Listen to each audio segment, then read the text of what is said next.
if you look at the while loop, usually this looping condition actually controlled by the value of n, right? So if n's value is less than or equal to 10, the loop is keep going. But if it's not, the loop is finished, then it get out of the loop, right? So because this whole loop is controlled by this n is at first initialized by 1 as 1. So here, before we get into the this loop, we initialize n as 1. Then here is the test condition, which is n is less than or equal to 10. And if n's value is the same all the time, this loop is keep going. So we should change the value of n. That part is here, n plus plus. So this whole loop statement is controlled by n, and this n is initialized, and n's value is evaluated, and n's value is increases. So this the initialization, evaluation, and increment, these three steps are actually the key point to control this loop. But this is not only for while. This is for the similar. This is similar for every loop statement. So here for statement we actually have this for statement has the three part of this the controlling the loop. So for example, this for has within this the bracket, it has initialization part as separated by semicolon, and test condition part as separated by another semicolon, then increment part. So this for loop has all of these three parts within one line or within the one bracket. Then it also has the blocked by this curly loop, and it has body of the loop. So the order is like that. This for statement initially execute this initialization step. Then it evaluate test condition. Then it the execute this body of the loop. Then it increment. Then it execute increment. Then it test. Then it evaluate the test condition again. So first initialization, then test condition, body of the loop, increment, test condition again. If it's true, body of the loop again, then increment, then test condition. And if it's false, then get out of the loop at this time, at this statement, at this stage. Okay? So if the for loop is started, it executes initialization first. Then it tests this test condition. Then it executes body of the loop. Then increase the sum. Then execute the increment part. Then evaluate the test condition again. And here, if it's true, it executes the body of the loop again. Then increment. Then evaluate test condition again. And here, if the test condition is false, then it actually will get out of the loop at this time. Okay? So let's look at this one. This the examples. In this example, this for loop actually repeat body of the loop. Body of the loop is print x's value, then increase y by x. These two statements are the body of the loop. So it actually starts from the x equal to 0 until this condition is violated. So this for loop actually execute repeated starting from the x equal to 0 while x is less than or equal to 9. And at each step, x is increased by 1, by x plus equal 1. So initially, it starts from 0. So then If this whole statement is executed, so initially x equal to 0 is executed, then it evaluates if x is less than or equal to 9. Here, because x is 0, so it is true. Then it executes the body of the loop, so it prints out 0 and increase y's value by 0. Then we increase x by 1. Then it evaluates again. X is 1, 1 is still less than or equal to 9. Then it executes this part again, then increase x by 1 again, then it keeps repeating. So how many looping in here, you think? How many loop?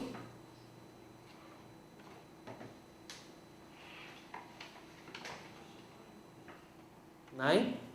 9 loops? 9 or 10?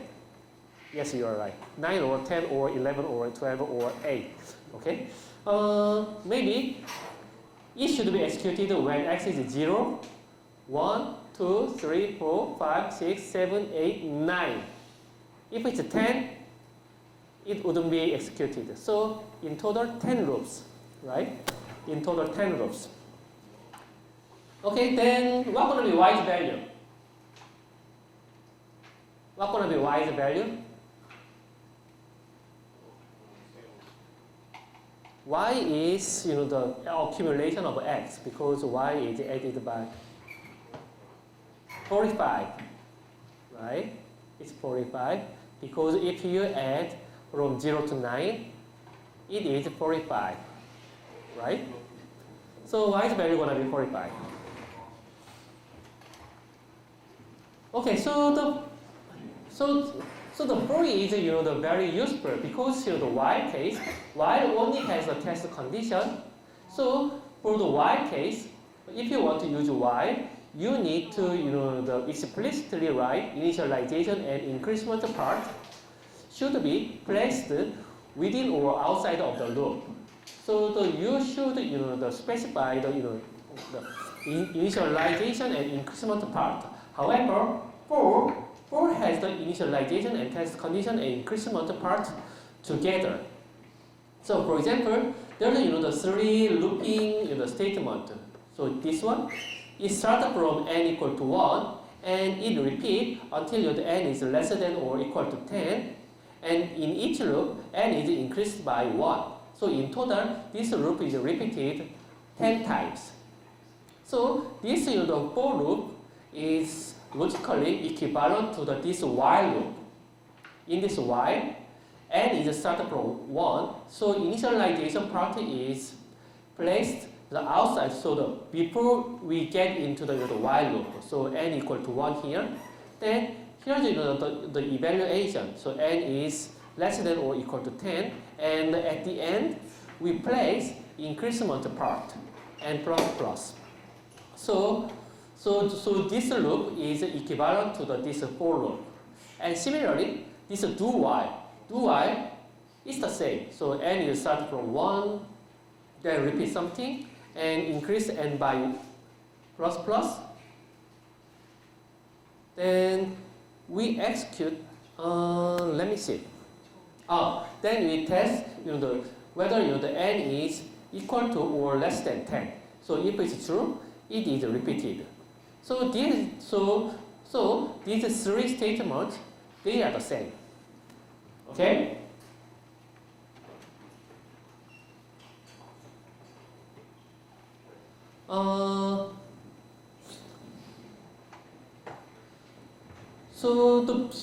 But this for loop can be used in a various format, but in a various form. For example, this initialization part. For example, so we want to initialize P2, this variable P2. We can place P before this for statement. However, this P can be get into this the initial statement part by separated by comma. So if you put n equal to 0, comma P equal to 1, and write in this way, so this the statement, this for statement is equivalent to this one. So it's the same that with that P is placed before the for. Because this initialization part is executed at the very first of this for loop. So this one and this one, they are the same statement. Okay? And similarly, we can actually initialize two variables like n equal to 1, comma, by m equal 50. So this is the statement. So the initialization part. So in this case, in the initialization, two variables are initialized. N is equal to 1 and m is equal to 50. And in the test condition is n is less than or equal to m. And in the increment part, so in every loop, so n is increased by 1 and separated by comma, n is decreased by 1. So the two increment, or the one increment and one decrement, they are actually placed together in the increment part. So this n plus plus and m minus minus, they are executed at the same time until n is less than or equal to m. So the important point is, in the initialization part or the increment part, we can put two different statements together by separated by comma. So let's see. So at each time, by this statement, n is become 1. Okay, so in this loop, at the first statement, okay, so in the first loop, n's value is 1 and m's value is 50. And what gonna be n's value and m's value in the next loop, in the second loop? In the second loop, n's value is 2 and m's value is, what's the m's value? M's value of m at the second loop. Because m is decreased by 1 by this m minus minus, m's value is 49. And in the third loop, the printed value gonna be 348. Then can you say how many loops we're gonna have? How many loops?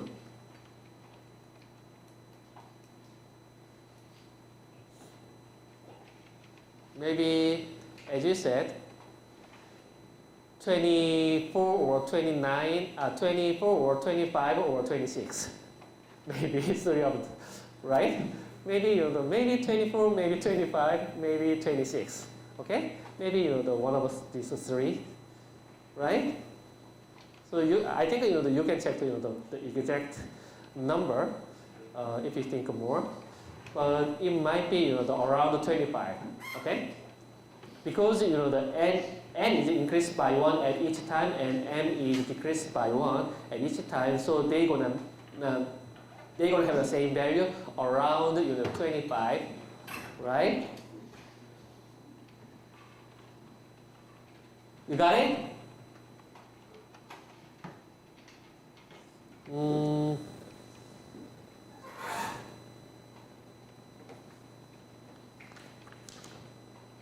박지은,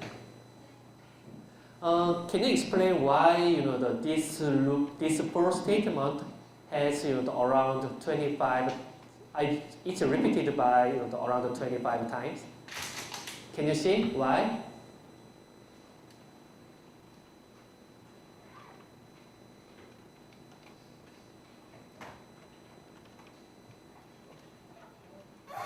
자, 박시은 학생, 요 첫 번째 루프가 요게 왜 한 25번 정도 실행되는지 아시겠어요? 루프가?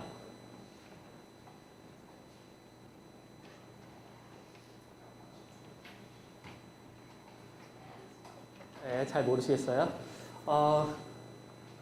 네, 제가 한국말로 나중에 다시 설명할 테니까, 네, 그럼 계속 영어로 한 다음에 그러면 또 한국말로 한 번 더 하는 게 나을 것 같아요. Okay, so I think some of you understand why it has 25 loops, but some may not. But I'm gonna repeat it again in Korean, so please don't worry about that. Okay, so let me keep going in English. Okay, so I believe you are. Okay, so anyway. Okay, so let me explain again in English why it has 25 loop. So in this for statement, n is initialized as 1, n is initialized by 50. And in this increment part, in each loop, n is increased by 1 at each loop, and n is decreased by 1 until n is less than or equal to n. Because initially n is less than n, then in each loop n is increased and n is decreased. So at certain point, n gonna be equal to n, or n gonna be larger than n. If that happened, this for loop actually ended. Then it get out of the loop. Okay?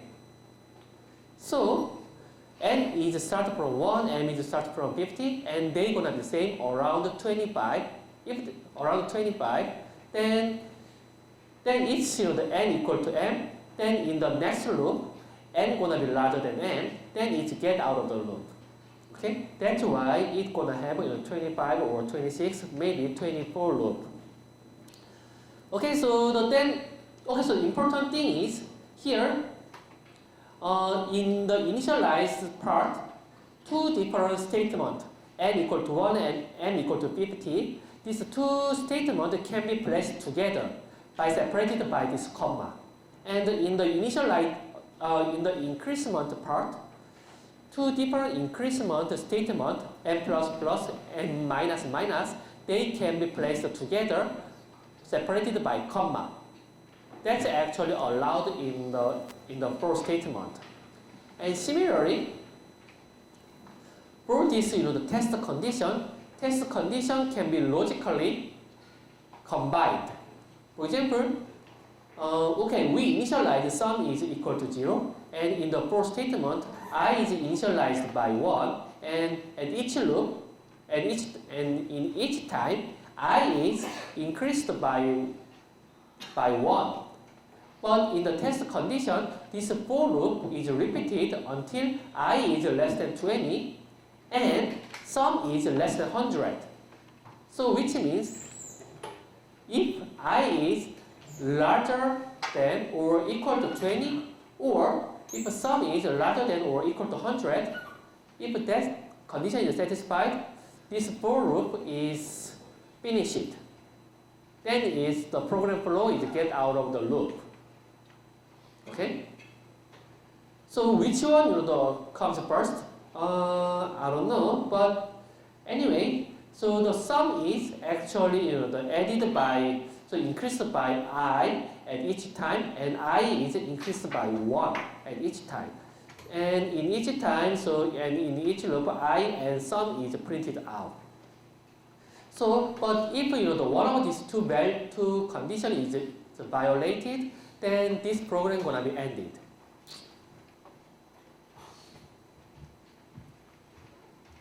Which one gonna be violated first? I is less than 20 or sum is less than 100. Which one gonna be violated first? If I is increased by 1. Oh, sum is the less than 100. That condition is violated first. Is it right? I'm not sure. I don't know. Maybe right. Yeah. Yes. Is it right? I don't know, but you guys know. So let's assume that if this condition sum is less than 100 is violated first, which means before I exceed 20, sum gonna be exceed 100 first. Then the total number of loop gonna be less than 20, right? It's gonna be less than 20. So this for loop gonna repeat it less than 20 times, because this one. Sum is less than 100, gonna be satisfied first. Gonna be violated first. Okay? So the important thing is, in the test condition part, using this, the logical operators, we can put the multiple conditions together. And here, okay, this is similar. So we can initialize x is a certain the weird value, so the m plus m divided by 2, and we can actually put the any the increment or decreasement condition by x is less than 2. Also x is equal to x divided by 2. So x become half and half at each statement, at each loop. Then it is repeated until the x is larger than 0. Okay, so for example, let's think about m and n. Both numbers are positive number. Then how many loops it gonna make? How many loops? Let's assume that x is, let's say, floating number. How many loops it gonna make? X forever, yes, infinite times. Because the x is initialized as a positive number, and at each time x becomes half until. But this for loop is repeated until the x is larger than 0. But if you half of a positive number, the result is also positive number. So it's always positive number. So it is always the positive number. So x is larger than 0 is always satisfied. So that's why it's gonna repeat it infinite times. In theory, theoretically, it's true, but in practice, it starts at a certain point. Because if x is become a very, very, very small number, the machine cannot compute its half. So it actually makes it as a 0 at a certain point. If it's a really, really, really small value. So for example, you may remember that let's say x is the floating type. But floating type can has limited, the some limit of the numbers it can present. So it cannot be present all the real numbers. If it's very, very, very small number, like the x is 10 to the minus, the 10 to the minus, let's say 50 or 60, 10 to the minus 50 or minus 60. So it cannot present such a small number. Then it just consider those numbers are 0. So if you make it the half and half, the x value becomes smaller and smaller and smaller, and at a certain point, this computer think, okay, this is 0. Then x becomes 0. Then this condition is violated. Then this for loop ends. So in theory, this statement should be repeated infinitely, but in practice, it's gonna be stopped at a certain point. Okay.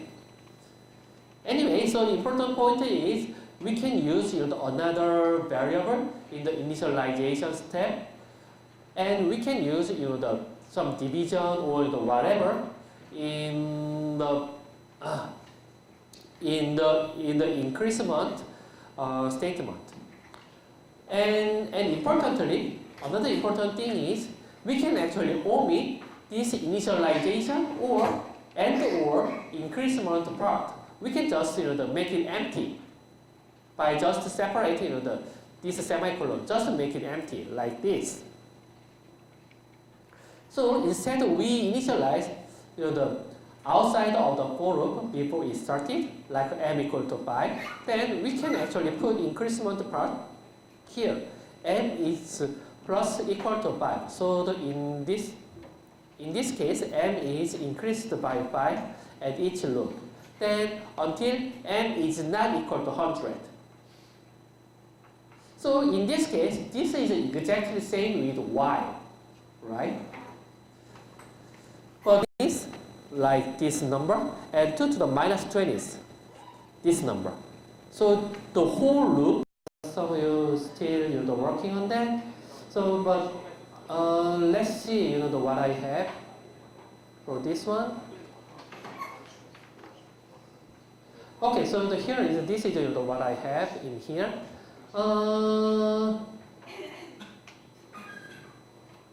Okay, so here this is my implementation. Okay, here. Okay, so I actually initialize P is equal to 1 and Q is 1.0 by making this Q. Okay, so here P become P is designed to present x to the n, this part, and Q is for this x to the minus n here. So I actually start I is from 0 to I is become is less than or equal to n. Then in each loop I increase I by 1.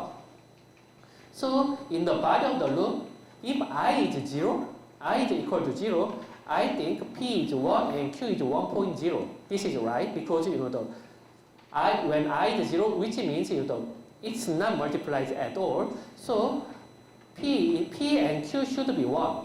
So and initially, because I is 0, so this part is executed, then printed out is 0, 1, 0, 1. These are printed. Then in the next loop, I become 1. And then, because I is not 0, so this part is executed. And here, in order to calculate the power or the exponent, we actually multiply x in each time or divide by x in each time. So P is, so when I is 1, P's value is 2 or x itself, and Q's value is 1 over x. But in the next loop, P is, so the P is the x times x, right? So current P is x, and because we multiply x again, and Q's value is 1 divided by x and divided by x again in the third loop when I equal 2. So P and Q is calculated as an exponent. So in this way, we can actually implement the program. Okay. So the key part is here, this part. So in order to calculate exponent, at each loop, we're gonna multiply x or divide by x. You got it? Okay, so the next move to the next topic, nested loop. So definitely, one loop can be placed within another loop. So for example, in here, so for each start from, so in the outer loop is controlled by variable I. So outer loop is start from x I equal 1 and repeated until the I is less than 10, and in each time I is increased by 1. So in total, outer loop is repeated by 9 times. Right? 9 times. But in each loop, in each of this outer loop, there's in the inner loop. In the inner loop is controlled by j. So it starts from j equal to 5 and repeated until j is larger than or equal to 0. Then in each time, j is decreased by 1. So inner loop is repeated by 6 times. So one outer loop, for the one outer loop, inner loop is repeated by 6 times. Okay? So how many loops we gonna make in total? How many loops? How many loops is repeated? So because outer loop gonna be 9 times, repeated by 9 times, and in each outer loop inner loop gonna be repeated by 6 times. So in total, 54 times. They're gonna be 54 times, 54 loop. Okay. So that's the the nested loop.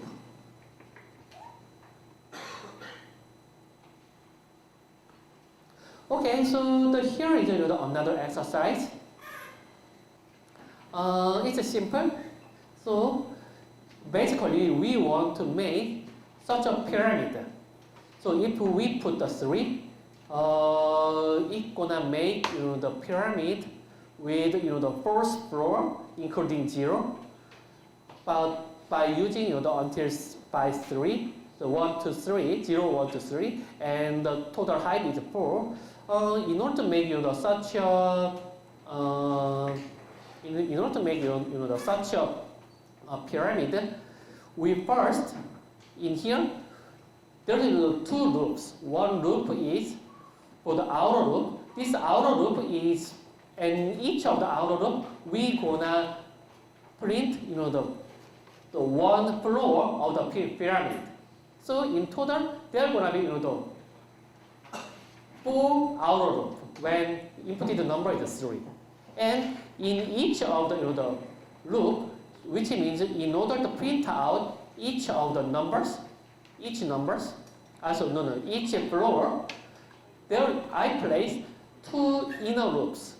So first inner loop is to print out space.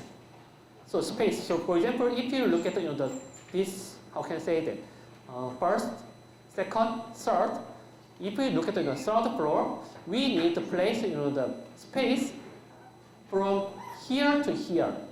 So this number of space should be repeated. So that part is controlled by here. And in order to print out 1, 0, 1, I also have another for loop to print out numbers.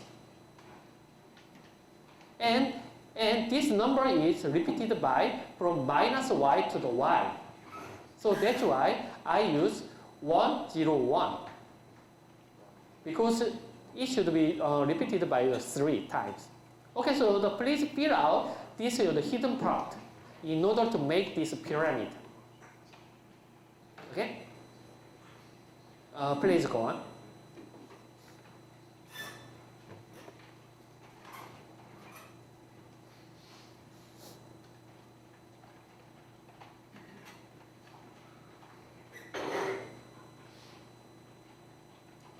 Okay, so here is I put x here, but this x is the number of space from initial number of space from here to here to this position. So please use x or the other variable or whatever you want to do to complete this pyramid.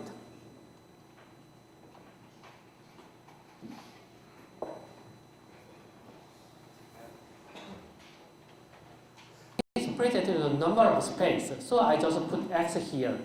So because the x is decreased by 3 at each time, so we actually make starting point from here and in the next loop in here and next loop here and 3 here. By we actually the shorten by the 3 at each time. So space is repeated by x, and here y is printed and these numbers should be printed from when I is minus y to the y. So if y, so in each time, y is become 0, 1, 2, 3. So if y is, let's say, so y is 2. So y2 means I is repeated by minus 2 to the 2 in order to print out this part. But here, the y's value, but i's value should be absolute of y. So absolute value. So even though I is minus, it should be printed as a positive. So in order to handle that, or in order to print as the absolute value, we use these 3 operand operators.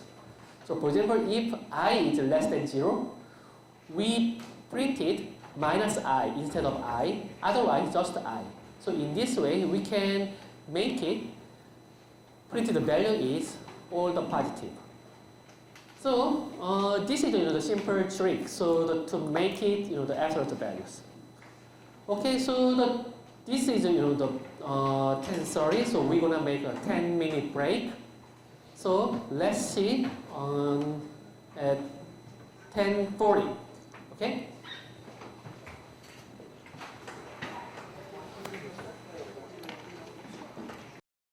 So up to now we discussed about the while and do while and for.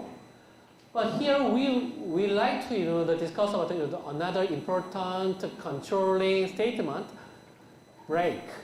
So break actually make the program flow jumps out of the loop.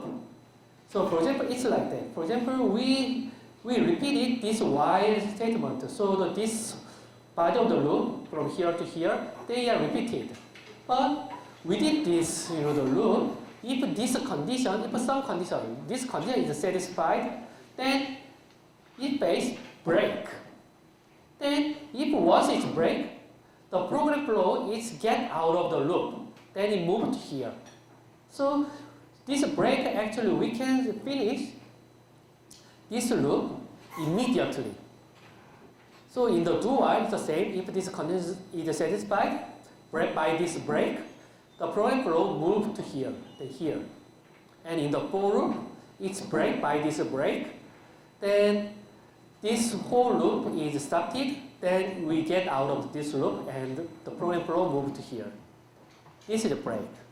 But importantly, break actually finish the current loop. For example, this is the nested loop. So there's an outer loop and inner loop. If we have a break in the inner loop, then it's get out of this inner loop. So it's moved here.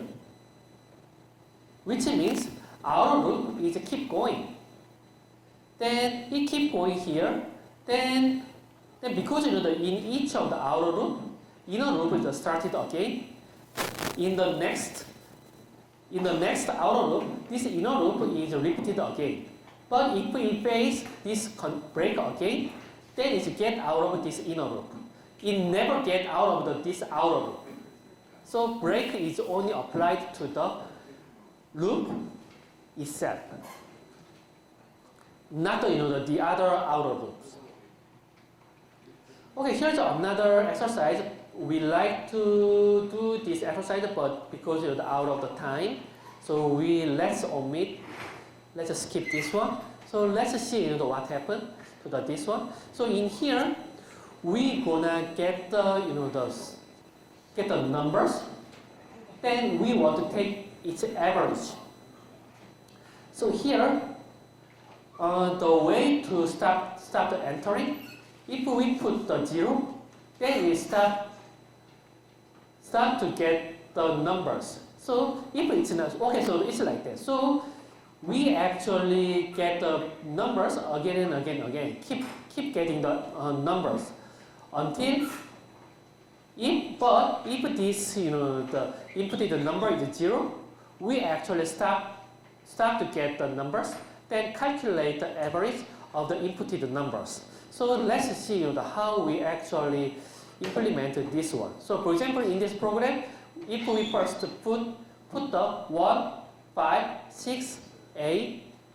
Okay, so if we put the 1, then because it's not 0, we get another input. Then next input is a 5, because it's not 0, so we get another input 6 and 8 minus 2. And if we get the input 0, then it's 0, so we start to get the inputs. So in total, we get 5 numbers, and its average is 3.6. Then let's see how we get this one. Okay, so body part is the key part is this while loop. This while loop, by put the test condition is 1. This while loop is repeated infinitely by itself, because in this test condition is always 1, which means 1 is true at all the time. So this while loop is repeated all the time, whatever you are doing. And in each of this while loop, we get the one number by this scanf function, scanf and %d, and we get a value for this I. And here we evaluate whether if this I is equal to 0 or not. If it's not 0, we add I to the sum, then increase by n. So this n means number of the inputted number, and sum is all of the summation of the all of the inputted numbers. So at first, if I is inputted, here this i's value is 1. So definitely it's not 0. So sum is increased by 1, then n is increased by 1 too. Then it keep going, then it wait for the next number. The number is 5. So if I is 5, then if we put the 5 is definitely not 0, then this inputted number 5, that I is added to the sum, then n is increased by 1. So in sum, at this point, 1 plus 5. And next is 1 plus 5 plus 6, and plus 8 plus minus 2. And in the 1, 2, 3, 4, 5, 6, in the sixth loop, the inputted number is 0. So here, I is become 0. So we face break. By this break, we move to here, this point. Then we get out of the loop, this point.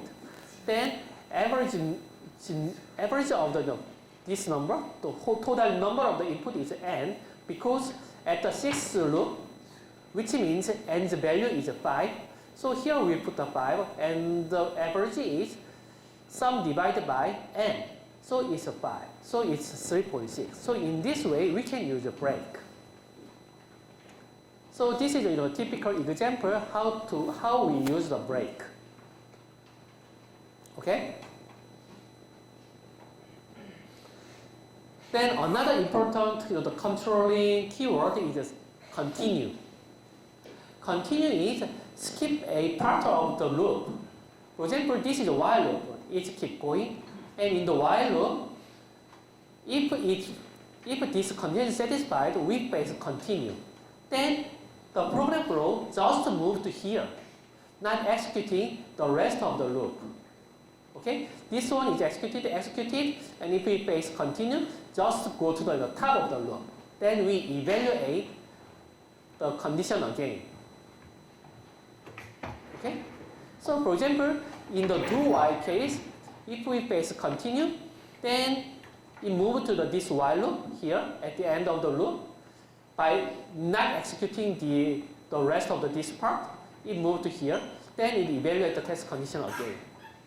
Then if the test condition is satisfied, we go back.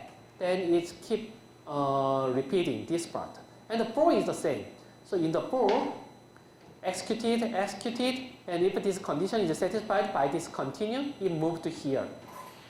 And by moving to here, so the increment part is executed, then test condition is evaluated.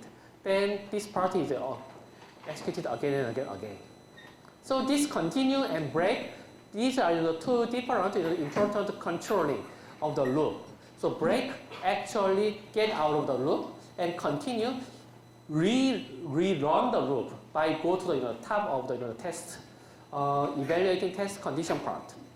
Okay, that's the difference. Okay, here is the examples. Please try this one by yourself. So this one is for the calculate the square root of the inputted number. So if you put the 99, then it calculates its square root is 9 point something. If you put the 81, then it gets the 0.9. Okay? Also not the 0.9, 9000. It's a square root. But if it's a minus 5, it says, okay, its value is negative. Then it tries to get get the number again. If it's 0, its square root is 0. So it only calculates square root for the non-negative numbers. But if we put the 999, it actually started this the inputting part. then it calculated how many items we did and how many negative, it counted how many negative numbers and how many non-negative numbers, and we converted. And it shows, summarize the value. So please, implement this one by using continue and break properly. Okay? And here this math.h is produced with the SQRT to calculate the square root of the number. Okay, so please try to do that.